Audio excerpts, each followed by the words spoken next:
Hai, halo. Masih bersama dengan saya, Christina Amalia. Saya seorang psikolog pendidikan. Dan pada kesempatan kali ini saya masih akan membahas seputar parenting tips, yakni tentang strategi dalam mempersiapkan anak menuju fase new normal. Seperti apa ulasan lengkapnya? Tonton video ini sampai dengan selesai.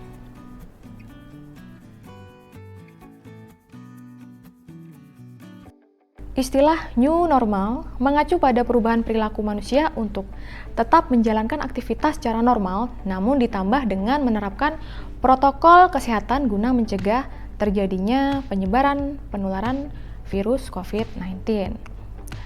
Nah, prinsip utama dari penerapan new normal sendiri yakni di mana seseorang dapat beradaptasi dengan pola hidup yang baru pada saat beraktivitas sehari-hari. Di negara kita Indonesia sendiri juga sudah mulai memasuki fase new normal, di mana skenario kegiatan produktif di tengah masa pandemi COVID-19 seperti sektor ekonomi, sektor pendidikan, tengah dipersiapkan oleh pemerintah. Namun demikian, pada bidang pendidikan sendiri kita tahu bahwa masih banyak perdebatan seputar penerapan new normal dalam ranah pendidikan tentunya. Hal ini tentunya mengingat fakta mengenai COVID-19 pada anak di Indonesia, di mana berdasarkan data dari Ikatan Dokter Anak Indonesia per tanggal 18 Mei lalu, tercatat sebanyak 14 anak meninggal akibat COVID-19, 3.324 anak PDP, 584 anak terkonfirmasi positif COVID-19, dan 129 anak berstatus PDP meninggal. Hal ini menunjukkan bahwa angka kesakitan dan kematian anak akibat COVID-19 di Indonesia tergolong tinggi, serta tidak benar statement yang menyatakan bahwa kelompok usia anak tidak rentan terhadap COVID-19 atau hanya akan menderita sakit ringan saja. Maka dari itu, rencana pembukaan sekolah tentunya harus difikirkan dan direncanakan secara matang serta tidak tergesa-gesa, dengan tentunya mempertimbangkan banyak faktor seperti ketersediaan fasilitas kesehatan yang mumpuni pada tiap sekolah, kemudian penerapan prosedur belajar yang aman di sekolah seperti apa, kemudian juga dengan bagaimana pola pendidikan untuk anak-anak pada tingkat yang lebih junior mengingat tahapan perkembangan usia mereka yang kita kaitkan dengan pemahaman yang mereka memiliki terhadap situasi dan kondisi saat ini dan juga tingkat awareness maupun kesadaran yang mereka miliki terkait dengan kebersihan diri. Serta tentu saja dengan belajar dari pengalaman negara lain yang telah terlebih dahulu menerapkan new normal.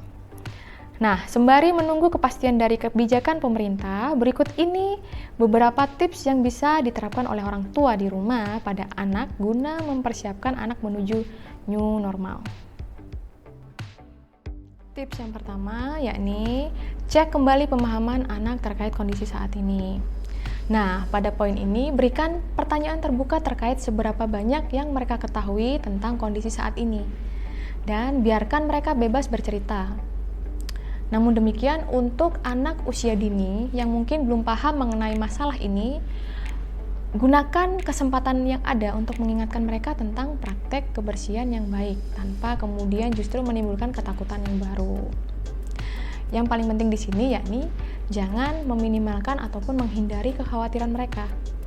Pastikan untuk menerima perasaan mereka dan meyakinkan mereka bahwa wajar untuk merasa takut, cemas, khawatir tentang hal-hal ini pada situasi seperti saat ini. Kemudian beritahukan fakta tentang apa yang terjadi saat ini sesuai dengan tahapan perkembangan usia anak dan berikan mereka contoh yang jelas tentang apa yang dapat mereka lakukan dalam membantu melindungi diri mereka dan juga orang lain di sekitarnya dari infeksi virus. Yang kedua yakni dengan mengajarkan anak protokol kesehatan yang baik dan benar pada saat beraktivitas di luar rumah. Hal ini tentu saja bermanfaat untuk membentuk kebiasaan anak sebelum mereka nantinya akan benar-benar menjadi bagian langsung dari fase new normal. seperti misalkan bagaimana penerapan social distancing yang benar, kemudian budaya mencuci tangan dengan air dan sabun sesering mungkin, serta penggunaan hand sanitizer ketika mereka tidak berada dalam situasi di mana mereka tidak dapat menggunakan air dan juga sabun untuk mencuci tangan mereka, serta untuk tidak menyentuh bagian area mata, hidung, ataupun mulut mereka sebelum mereka mencuci tangan dengan benar. Kemudian juga disiplin penggunaan masker pada saat harus bepergian keluar rumah. Kemudian bagaimana etika batuk dan bersin yang benar, serta protokol ketika memasuki rumah setelah bepergian keluar, yakni dengan langsung mandi atau membersihkan diri dan berganti baju bersih.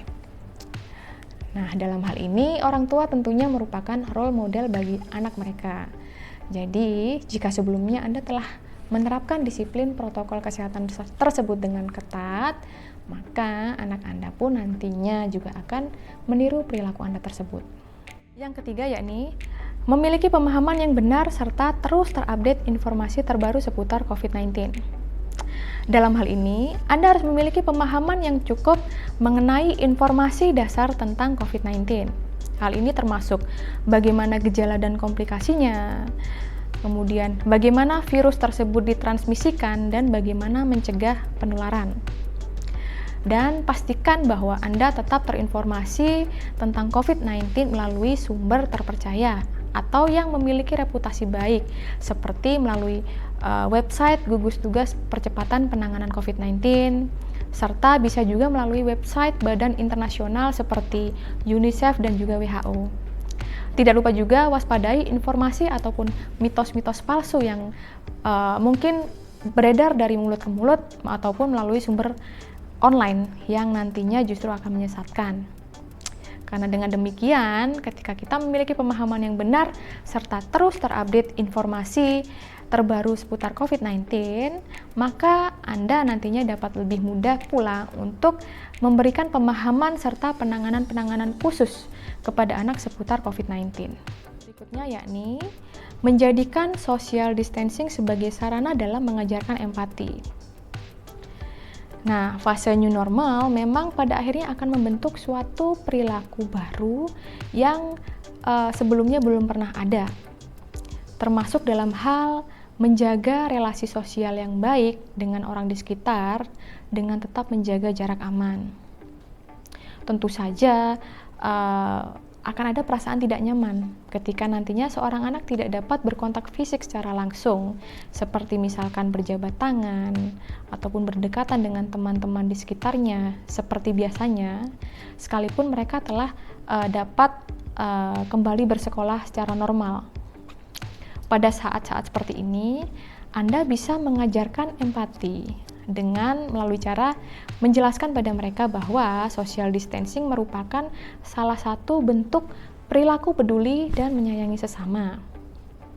Dalam kesempatan kali ini, ajak anak untuk membayangkan bagaimana jika kita ataupun orang lain terpapar virus, lalu kemudian karena kita tidak menjaga jarak aman ataupun dalam artian sembarang berkontak fisik dengan orang di sekitar, maka orang lain yang awalnya sehat juga akhirnya menjadi berpotensi terpapar virus tersebut.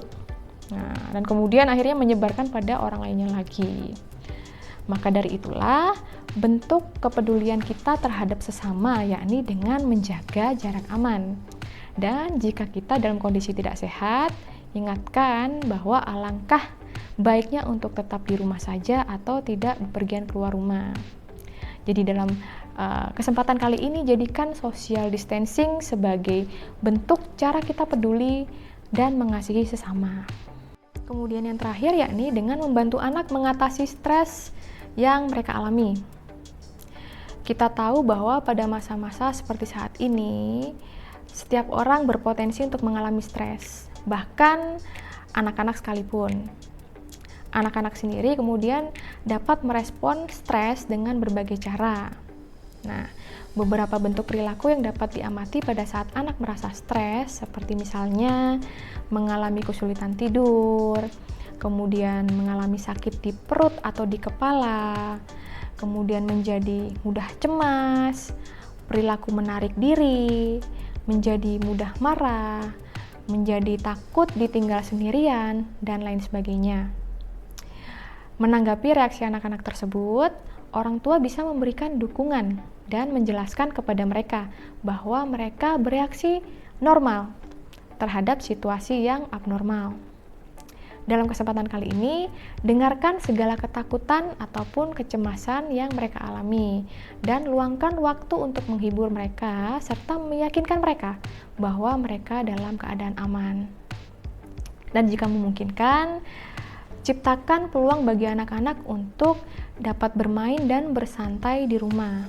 Serta tidak lupa juga untuk menjaga rutinitas dan jadwal rutin anak. Nah, yang dalam hal ini bisa membantu mereka untuk merasa nyaman dan menjadi adaptif pada situasi seperti saat ini. Nah, demikian tadi adalah beberapa tips yang bisa saya bagikan seputar strategi dalam mempersiapkan dan membekali anak menuju fase new normal.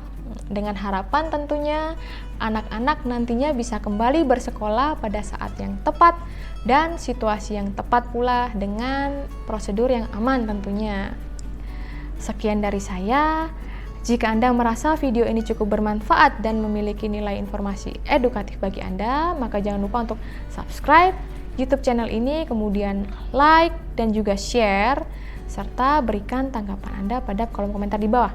Dan jangan lupa untuk nantikan video saya berikutnya.